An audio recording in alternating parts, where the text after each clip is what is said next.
Disons-le, l'héroïsme n'a pas bonne presse dans le monde actuel.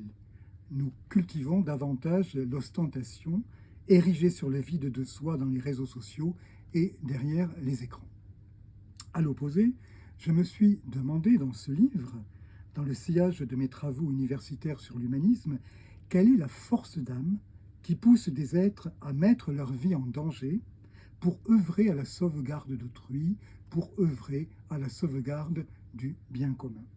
Quelle est la force intérieure qui pousse à se rebeller, à résister face à une situation inique, inacceptable et à prendre le maquis, à avoir recours aux forêts.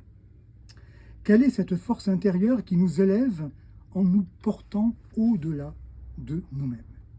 Cette force ne vient-elle pas du haut, comme l'écrit Bernard de Clairvaux dans l'éloge de la nouvelle chevalerie?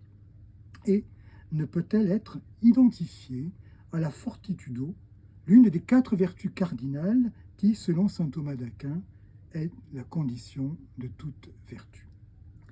Mais il faut aussi le souligner, les êtres qui ont force d'âme, une fois leur action héroïque accomplie, visent ensuite à l'effacement et réclament l'anonymat. Leur courage n'a alors d'égal que leur humilité. Ils incarnent un héroïsme de l'ombre, même si la plupart d'entre eux refusent pour la plupart d'être qualifiés de héros.